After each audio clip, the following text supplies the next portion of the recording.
নমস্কার, ব্রেকিং বাংলায় আপনাদের স্বাগত। আমি জয়ন্ত মজুমদার। মহারাষ্ট্রে বিধানসভা নির্বাচনে বিজেপি জয়লাভের পরে অনেকেই বলেছেন যে সেখানে হিন্দুত্বের স্লোগান দিয়েছিল বিজেপি। বাটেঙ্গে তো কাটেঙ্গে, এক হ্যায় তো সেফ হ্যায়, এইসব ধরনের স্লোগান নরেন্দ্র মোদী নিজেও দিয়েছিলেন এবং বলেছেন যে আরএসএস একেবারে কোমর বেঁধে নেমেছিল, যেটা লোকসভা ভোটে হয়নি। তো এইগুলো ইস্যু হলেও আসল ইস্যুটা ছিল মেনলি হচ্ছে লড়কি বেহেন যোজনা, যে যোজনা 5 মাস ধরে সেখানে দেবেন্দ্র ফডনবিস, একনাথ সিন্ধের সরকার তারা মহিলাদের টাকা দিয়েছে। ওই যোজনা ডাইরেক্ট বেনিফিট, যেটা আমাদের এখানে লক্ষ্মীর ভান্ডারের মতো, সেই যোজনায় যে মাত করেছে এটা নিয়ে এখন আর কোনো রাজনৈতিক বিশ্লেষক বা পর্যবেক্ষকদের কোনো সন্দেহ নেই।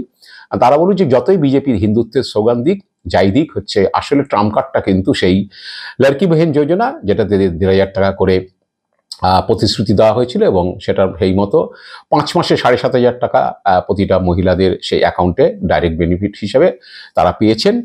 এবং সেটাই হচ্ছে মূলত জয়ের চাবিকাঠি। এবং অনেকেই বলছেন যে সেটা আমাদের রাজ্যের মুখ্যমন্ত্রী মমতা বন্দ্যোপাধ্যায় সেই লক্ষ্মীর ভাণ্ডারের ফর্মুলাই তারা ইউজ করেছেন এবং তারই সুফল হাতে নাতে পেয়েছেন। এবং এটাও ঘটনা যে লোকসভা ভোটে জুন মাসে যখন রেজাল্ট বেরোয়, তখন মহারাষ্ট্রে একনাথ শিন্দে, দেবেন্দ্র ফডনবিস, অজিত পাওয়ারের যে জোট ক্ষমতায় ছিল, সেই জোট খারাপ ফল করে।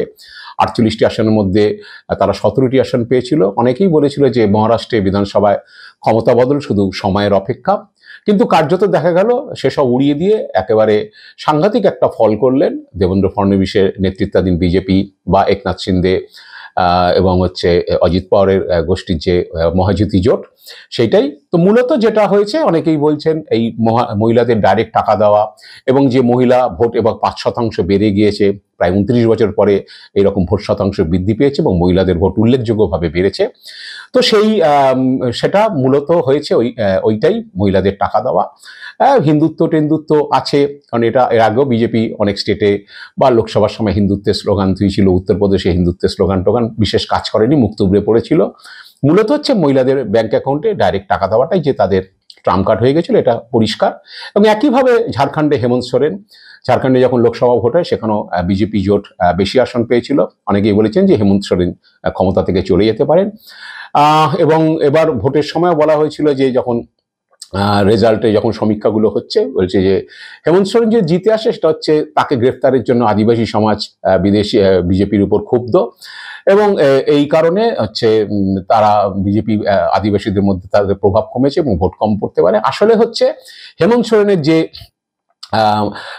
মহিলাদের যে যোজনা, যে মাইয়া সম্মান, মানে সেই সম্মানে তারা যে 1,000 টাকা করে মহিলাদের অ্যাকাউন্টে ডাইরেক্ট টাকা দিচ্ছে, সেটাই তাকে হচ্ছে সুফল এনে দিয়েছে এবং তিনি বেশ কমফোর্টেবল মার্জিনেই তাদের জোট, ঝাড়খণ্ড মুক্তি মোর্চা এবং কংগ্রেস ও আরজেডির সেই জোট ক্ষমতায় এসছে।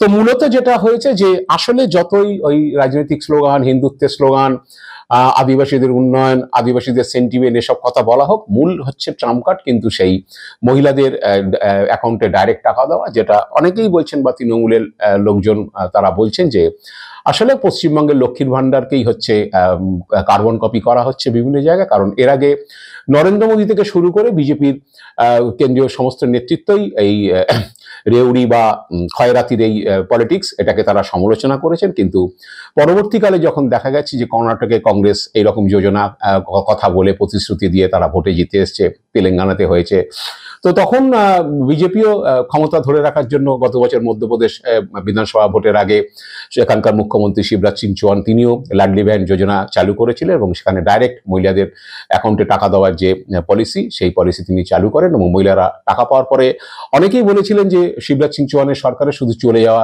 সময়ের অপেক্ষা। কিন্তু দেখা গেল যে ব্যাপকভাবে মধ্যপ্রদেশে বিজেপি জিতে এসছে এবং মূলে হচ্ছে সেই আসলে মহিলাদের অ্যাকাউন্টে ডাইরেক্ট টাকা দেওয়া। তো এইটা থেকে এখন বিজেপিও বুঝতে পারছে যে খয়রাতির রাজনীতি, রেউড়ি এসব বলে টলে আর কোনো লাভ হবে না। আসলে হচ্ছে ওই পশ্চিমবাংলার লক্ষ্মীর ভাণ্ডারের যে প্রকল্প, যে সেই প্রকল্পের কপি করো, কার্বন কপি করো, সেই প্রতিশ্রুতি দাও এবং দিয়ে হচ্ছে সেখানে জিতে আসো। তবে একটা ঘটনা পরিষ্কার যে মহারাষ্ট্রে সরকারে দেবেন্দ্র ফডনবিস, একনাথ শিন্দেরা ছিলেন। সরকারে থাকাকালীন নির্বাচনে যাওয়ার আগেই তারা প্রকল্পটা চালু করে দিয়েছিল এবং মহিলাদের অ্যাকাউন্টে টাকা যাচ্ছিল। সেখানে কংগ্রেস কিন্তু প্রতিশ্রুতি দিয়েছিল, কংগ্রেস, শরদ পাওয়ার বা উদ্ধব ঠাকরের যে জোট, সেই জোটে কিন্তু তারা প্রতিশ্রুতি দিয়েছিল যে তারা যদি ক্ষমতায় আসে তারা প্রায় ডবল টাকা, ৩,০০০ টাকার মতো তারা দেবে। কিন্তু মানুষ গ্রহণ করেনি, কারণ মানুষ যে দিচ্ছে তাকে অ্যাকসেপ্ট করেছে, তার প্রতি সে বিশ্বাসটা হয়েছে যে সে দিচ্ছে বা দেওয়া শুরু করেছে এবং এ দেবে। যে প্রতিশ্রুতি দিয়েছে তাদেরকে কিন্তু মানুষ গ্রহণ করেনি। তো যার ফলে দেবেন্দ্র ফডনবিসরা বাজিমাত করেছেন। একইভাবে ঝাড়খণ্ড বিজেপি হেমন্ত সোরেনের যে প্রকল্প, সেই প্রকল্পের প্রায় দ্বিগুণ টাকা বিজেপি দেবে বলে প্রতিশ্রুতি দিয়েছিল, কিন্তু সেখানেও সেটা মানুষ গ্রহণ করেনি। এইভাবে হচ্ছে সমস্ত রাজ্যেই যেখানে যেখানে এই ধরনের এই লক্ষ্মীর ভাণ্ডারের মতো প্রকল্পকে কপি করে সেখানে মহিলাদের অ্যাকাউন্টে ডাইরেক্ট টাকা দেওয়া, মহিলাদের ডাইরেক্ট প্রতি মাসে টাকা দেওয়ার যে প্রকল্পগুলো, সেই প্রকল্পে যারা বিরোধী, যারা ক্ষমতায় নেই, তারা প্রতিশ্রুতি দিল, মানুষ কিন্তু সেটা গ্রহণ করেনি। তো এই ঘটনার পরে অনেকেই বলছেন যে আমাদের রাজ্যে শুভেন্দু অধিকারী নিজেও বিধানসভার 6টি উপনির্বাচনের পরে বা মহারাষ্ট্র, ঝাড়খণ্ডের বিধানসভা ভোটের ফল বেরোনোর পরে বলেছেন যে এখানে মুখ্যমন্ত্রী বা তৃণমূল সরকার শুধু যে সংখ্যালঘু ভোটে যেতে তা নয়, তাদের কিছু সামাজিক প্রকল্প, বিশেষ করে লক্ষ্মীর ভাণ্ডার, যেখানে ডাইরেক্ট বেনিফিট পাচ্ছে, অ্যাকাউন্টে চলে যাচ্ছে টাকা মহিলাদের, তার একটা সুফল তারা পেয়েছে এবং ভবিষ্যতে হয়তো সেটা 1,000 থেকে আরো 1,500 টাকা হতে পারে সামনের বছর বাজেটে।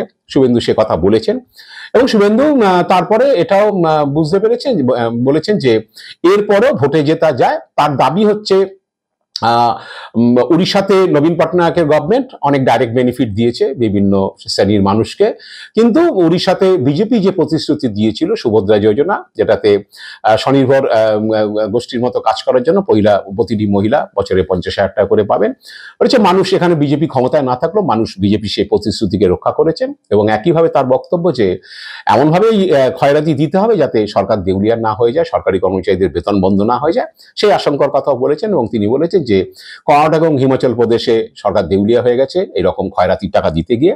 হ্যাঁ, একটা তো দেখুন, একটা তো সামগ্রিকভাবে সরাসরি ডাইরেক্ট বেনিফিট ট্রান্সফারের একটা সুফল তো আছে, যার কিছুটা বেনিফিট হেমন্ত সোরেনজিও পাচ্ছেন, এটা তো আছে। মমতা ব্যানার্জি শুধু মুসলিম ভোট তো নয়, মুসলিম ভোটের বাইরে ডাইরেক্ট বেনিফিট ট্রান্সফার যেটা লক্ষ্মীর ভাণ্ডার, তার পুরো এফেক্ট না হলেও কিছুটা এফেক্ট তো 21-এ পেয়েছেন, 24-এও পেয়েছেন, 500 ছিল 1000 করেছেন, আবার আগের বাজেটে হয়তো 1000টা 1500ও করবে, কারণ আগামী ফেব্রুয়ারির যে বাজেট সেটা বিধানসভা ভোটের আগে লাস্ট বাজেট হবে এই সরকার। তো এগুলো তিনি করবেন, কিন্তু তার বাইরেও নির্বাচনে জেতা যায়। উড়িষ্যাতে ভারতীয় জনতা পার্টি বলেছিল, ওখানে নবীনজিও অনেক ডাইরেক্ট বেনিফিট ট্রান্সফার করেছেন, তারপরেও ভারতীয় জনতা পার্টি বলেছিল যে আমরা সুভদ্রা যোজনা চালু করে মহিলাদের স্বনির্ভর করার জন্য 50,000 টাকা করে বছরে দেব, বিশ্বাস করে দিয়েছেন। কিন্তু সেটা করতে গিয়ে যাতে কর্ণাটক বা হিমাচলের মতো রাজ্যটা দেউলিয়া না হয়ে যায়, কর্মচারীদের বেতন বন্ধ না হয়ে যায়, কর্মসংস্থান যখন পশ্চিমবঙ্গে বন্ধ হয়ে গেছে, এই কর্মসংস্থান বন্ধ না হয়ে যায়, এগুলোও কিন্তু আমাদেরকে মাথায় রেখে করা উচিত। তো সেই সব আশঙ্কার কথা বলেছে, কিন্তু রাজনৈতিক পর্যবেক্ষকরা মনে করছেন আসলে শুভেন্দুর ভয়টা লুকিয়ে আছে অন্য জায়গায়।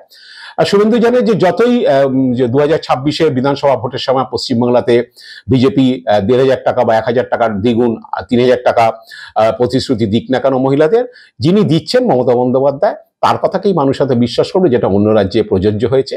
সেটা হয়তো বিজেপি আমরা আসলে অন্নপূর্ণা যোজনার নামে 3,000 টাকা মহিলাদের মাসে দেব, সেটা হয়তো মানুষ নেবেন না, যেটা অনেক জায়গায় কংগ্রেস রিফিউজড হয়েছে। কংগ্রেস প্রতিশ্রুতি দিয়েছে যেখানে ক্ষমতায় ছিল না যে আমরা এলে এখান থেকে বেশি টাকা দেব, কিন্তু মানুষ সেটা গ্রহণ করেনি। যারা চালু করে দিয়েছে বা যারা দিয়েছে তাদেরকেই মানুষ অ্যাকসেপ্ট করেছে। তো এখন বাংলাতেও যদি 26 সালে অন্নপূর্ণা যোজনার নামে টাকা দেওয়ার কথা বলা হয়, তো মানুষ কতটা বিশ্বাস করবে সেই নিয়ে একটা বোধহয় শুভেন্দুর সন্দেহ রয়েছে। সেই কারণে হয়তো শুভেন্দুরা একটু ভয় পেয়ে গেছেন যে আলটিমেটলি যদি 2025-এর বাজেটে এখানে লক্ষ্মীর ভাণ্ডারের টাকা বাড়িয়ে দেওয়া হয় বা 2026 সালের ভোটের আগে যদি 2-4 মাস আগে 5 মাস আগে যদি টাকা বাড়িয়ে দেওয়া হয়, সেটাকে কমব্যাট করা একটু মুশকিল হয়ে যাবে। এবং রাজনৈতিক পর্যবেক্ষকদের ধারণা যে শুভেন্দু এটা এই বিপদটা বুঝতে পারছেন, এবং যেহেতু মমতা বন্দ্যোপাধ্যায় 2021-এর ভোটের আগে স্লোগান দিয়ে সেটা ভোটের পরেই চালু করে দিয়েছিলেন লক্ষ্মীর ভাণ্ডারের টাকা, তা মানুষের একটা বিশ্বাসযোগ্যতা তৈরি হয়েছে, মানুষের একটা বিশ্বাস তৈরি হয়েছে যে মুখ্যমন্ত্রী বলেছিলেন এবং তিনি সেটা করে দেখিয়েছেন। তো অনেকে বলছেন যে বিজেপির আসলে এই লক্ষ্মীর ভাণ্ডারের মতো প্রকল্প, সেই সামাজিক প্রকল্পের সুফল মহিলাদের ভোট তৃণমূল পাচ্ছে, সেটা প্রতিটা নির্বাচনে 21-এর পর থেকে যতগুলো নির্বাচন হয়েছে সেখানে হচ্ছে তারা তার সুফল পেয়েছে। বিজেপি অনেক ওই রিগিং টিগিং এর কথা, গাজোয়ারির কথা এসব বললো। আসলে হচ্ছে একটা শ্রেণীর মানুষ হচ্ছে তৃণমূলকে ভোট দিয়েছে, ডাইরেক্ট বেনিফিশিয়ারি যারা। তো কেউ কেউ বলছেন রাজনৈতিক পর্যবেক্ষকদের যে 26-এর ভোটে বিজেপির একটা অবস্ট্রাকশন, প্লাস বিজেপির সেকেন্ড অবস্ট্রাকশন হচ্ছে বিজেপি বাংলার জন্য কিছু করতে চায়, সেটা এখনো পর্যন্ত বিজেপি 14 সাল থেকে সেটা দেখায়নি। কারণ হচ্ছে বাংলা থেকে 19 সালে 18 জন এমপি জিতেছিল, একজনও পূর্ণমন্ত্রী বিজেপি রাজ্য থেকে করেনি। এই রাজ্যকে তারা বঞ্চিত রেখেছে। এবং হচ্ছে এখনো যে 12 জন এমপি রয়েছে তার মধ্যে থেকে মাত্র 2 জন প্রতিমন্ত্রী রয়েছে। বিজেপি পূর্ণমন্ত্রী বাংলার জন্য করছে না। বাংলার উন্নয়ন চাট আসলে পূর্ণমন্ত্রী না থাকলে কেউ করতে পারে না, প্রতিমন্ত্রীদের সেই ক্ষমতা নেই। তো বিজেপি যদি বাংলাকে সত্যি নজর দিত, বাংলার প্রতি নজর দিত, বাংলার উন্নয়নের জন্য নজর দিত, তাহলে হয়তো বিজেপি এখান থেকে পূর্ণমন্ত্রী করতো, এখানে কোনো প্রজেক্ট, কেন্দ্রীয় প্রজেক্ট, বড় প্রজেক্ট সেখানে করতো, এইসব বিষয়ে হয়তো নজর দিত। সেটার দিক থেকে শুভেন্দুদের একটা অবস্ট্রাকশন রয়েছে। এবং পাশাপাশি তৃণমূল কেন্দ্রের বঞ্চনার কথা বলছে, যে 100 দিনের কাজের টাকা, আবাস যোজনার টাকা কেন্দ্র বন্ধ করে দিয়েছে।